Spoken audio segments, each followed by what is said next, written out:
ইসলাম শিখতে তোমরা এসো, চ্যানেলটিকে সাবস্ক্রাইব করো। Islamic education star.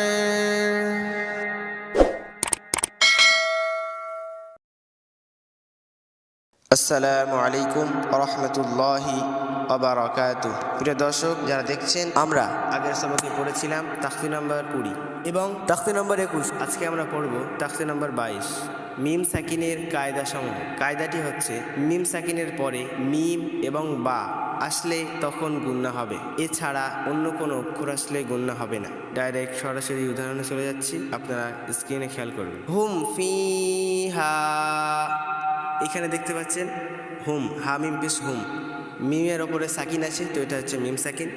মিম সাকিনের পরে আমি কি বলেছি কায়দা, মিম আর বা আসলে গুণনা হবে। তো এখানে মিম আর বা এই দুটো অক্ষরের মধ্যে কোনো অক্ষর আসেনি, তো এখানে গুণনা হবে না। হুম ফিহা লাকুম দীনুকুম লাম ইয়ালবাসু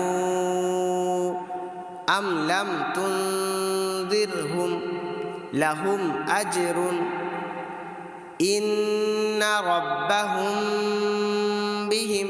এইখানে দেখেন রব্বাহুম, এইখানে মিম সেকেন্ডের পরে বা এসছে, তো এখানে গুণনা হবে।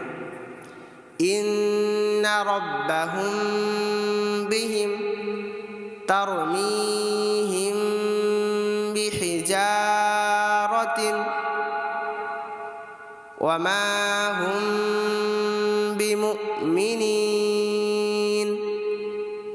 ফাবাশশিরহুম বিআযাবিন। পরে পৃষ্ঠায় ইলাইকুম মুরসালুন, এইখানে দেখেন কুম ইলাইকুম, এইখানে মিম সেকেন্ডের পরে মিম এসছে। আমার কায়দা অনুসারে মিম সেকেন্ডের পরে মিম আর বা আসলে গুণনা হবে, তো এখানে মিম এসছে, এইখানে গুণনা হবে। লাহুম মা ইয়াশাউন ফি কুলুবিহিম মারাদুন ফাহুম মুরিদুন। দুলাইন মিম সাকিন এর পরে মিম আর বা ছাড়া অন্য কোনো অক্ষর এসছে, এর উদাহরণ দেওয়া আছে। তারপরের দুলাইন মিম সাকিনের পরে বা এসছে, তার উদাহরণ দেওয়া আছে। আর লাস্ট দুলাইন মিম সাকিনের পরে মিম এসছে, এগুলির উদাহরণ দেওয়া আছে। আল্লাহ তাআলা আমাদের সকলকে দেখা এবং শোনার থেকে বেশি বেশি আমল করার তৌফিক দান করুন। আল্লাহুম্মা আমিন।